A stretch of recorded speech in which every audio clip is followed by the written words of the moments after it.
Before I get started, I want you all to know that I don't consider myself a jazz extraordinaire, but I like to listen to it from time to time, especially while driving.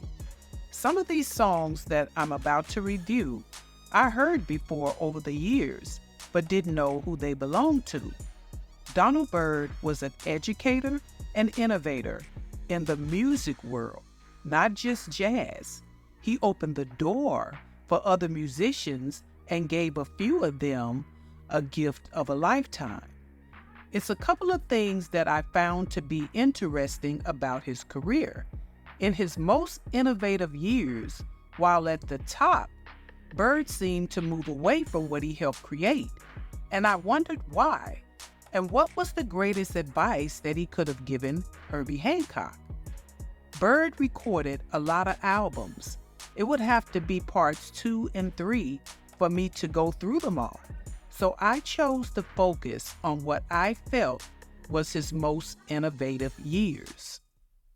I would like to thank all the subscribers who have been watching my videos for years, and I would also like to welcome all my new subscribers. I have been making these videos since 2020, and believe me, it has been a journey. I had to take down at least 10 videos because I didn't know what I was doing. I'm still a work in progress. And I would like to welcome you all to the House of Nostalgia and thank you so much for subscribing. Byrd was born Donaldson Toussaint Louverture Byrd II in Detroit, Michigan on December 9, 1932. He received a trumpet from his uncle as a kid and was playing on a professional level while attending Cass Technical High School. It was quite a few well-known musicians who attended that school, and Alice Coltrane was one of them. Byrd was playing with Lionel Hampton's band while still in school. Lionel Hampton had a resurgence of popularity in the early 70's with the album There It Is. His mother, Cornelia Taylor, introduced him to jazz as a child, so it's obvious that he had a passion for this genre of music at an early age. I'm not sure if Byrd enlisted in the military or was drafted, but while he was there, he played in a military band. He attended Wayne State University and received a bachelor's degree. Byrd later received a master's from the Manhattan School of Music. Getting an education was instilled in him at a young age by his father, who was a Methodist minister and musician. In 1955, he did a stint with George Wallington's group. George Wallington was a jazz pianist and composer. Within the same year, Byrd was invited to join the Jazz Messengers, which was a big deal for Byrd at the time. The key word here was invited. Arthur Blakely was a jazz drummer and band leader, and Horace Silver was a jazz pianist, composer, arranger, and together they formed the Jazz Messenger Group that ran for over 35 years. Horace Silver left the Messengers in 1956, and Arthur Blakely carried on the group. They were known for bringing young jazz talent to the forefront. Even while performing with the Messengers, this is the year that he recorded Byrd Blows on Beacon Hill and worked as a sideman musician. He worked alongside of some of the best in the business, like Sonny Rollins, John Coltrane, and Red Garland. Byrd left the Messengers just a year later. In 1957, he co-founded the Jazz Lab Quintet with Gigi Grice, who was a composer and arranger. He played the flute, saxophone, and clarinet, and he was also an educator. A year later, he signed with Blue Note Records and started a band with Pepper Adams. They worked together for a few years. In 1961, Byrd asked the young Herbie Hancock to join his group when he performed in New York City. This led to Hancock performing with him for 2 years. Hancock appeared on the 1961 album Freeform. Byrd had a huge influence on the beginning of Hancock's career, from his signing to Blue Note Records to advice on owning the rights to his music, finances, and even what car to buy that would end up being a classic. Hancock still has their car to this day. He also advised him to take the offer and play with Miles Davis. Byrd's part in Hancock's early career was very influential. But I read a few interviews and his name wasn't even mentioned, and that wasn't Hancock's fault. Some interviewers are eager to talk about Miles Davis. This was very good advice that Byrd gave Hancock, even if it seemed to clip him out of Hancock's history. Hancock was on Byrd's 1963 A New Perspective album. He considered Byrd a natural educator. And that's exactly what Byrd did. He started teaching the history of jazz as a college course. He taught at Howard, Rutgers, Hampton, and New York University. His class and even Byrd himself started to hear the music of Miles Davis move into a more electric and funk sound called jazz fusion. Byrd started moving into this mix of music himself. His 1967 The Slow Drag album was his last before the switch. Davis and Byrd's albums were sort of compared, and I don't understand why, other than these two artists stepped into jazz fusion around the same time. Since people like to compare these albums back then, I'm going to compare.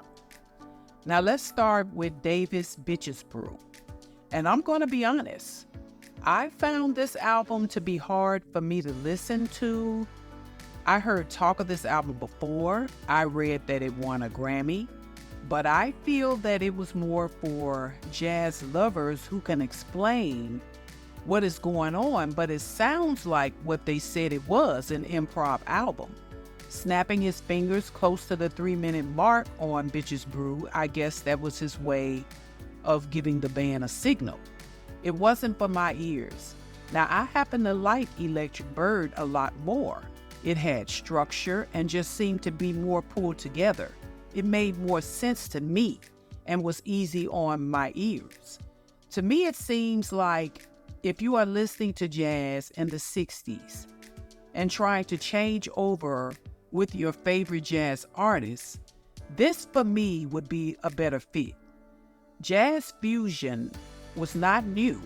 It just started blowing up around the late 60s. In 1972, Byrd formed a group with some of his prime Howard students, and he named them the Blackbyrds. Byrd wanted his students to experience what it was like to perform music on a professional level. This group was very lucky because Byrd was a very busy man, and this band was good. They received a Grammy nomination for the song Walking in Rhythm. This band's music was made up of a mixture of genres. The original members of the group were Alan Barnes, Keith Kilgo, Joe Hall, Orville Sanders, Kevin Toney, Bernie Perry, and Mary Clayton. They had a few early hits that are timeless, especially Rock Creek Park and Walking in Rhythm. Both of these songs were huge hits. The band took a break for many years from 1981 until 2012. This year, in 2024, marks their 50th anniversary, and they are still performing.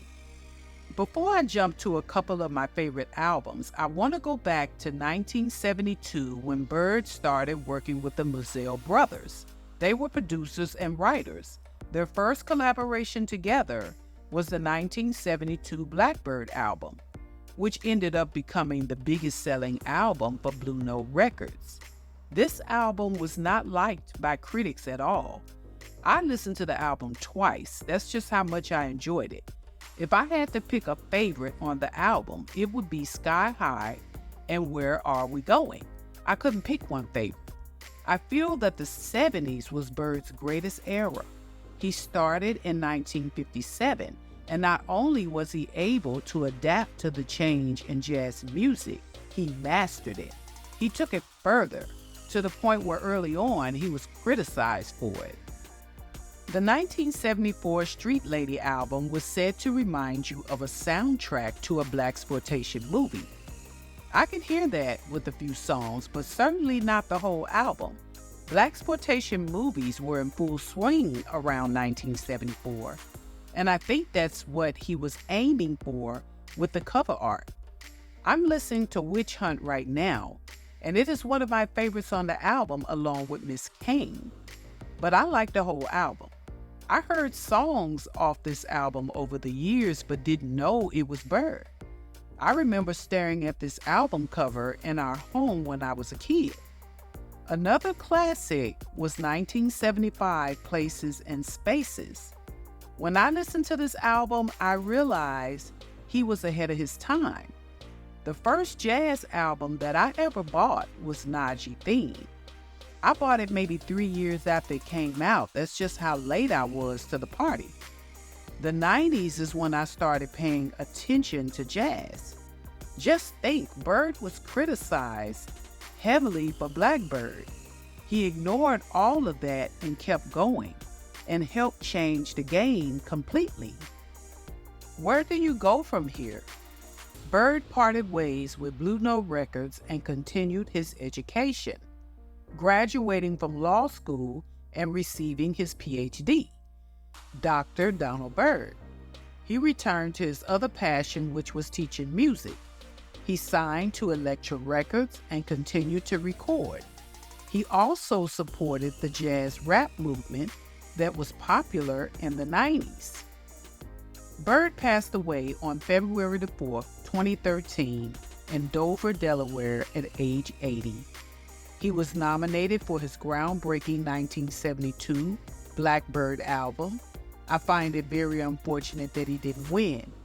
He has a few albums that should have been nominated for a Grammy, and he should have won. Another amazing thing about his life is that he traveled and performed in concerts, and along with everything else, he was a husband and father. Where did he get the time? Maybe this was one of the reasons why he slowed down after Places and Spaces. He didn't have anything else to prove. He took his music to the highest level. Byrd most definitely lived his life to the fullest. Some of my favorite albums of his were in the 70's. Which ones were your favorite? Feel free to let me know in the comments, and please don't forget to like, subscribe, and share the videos.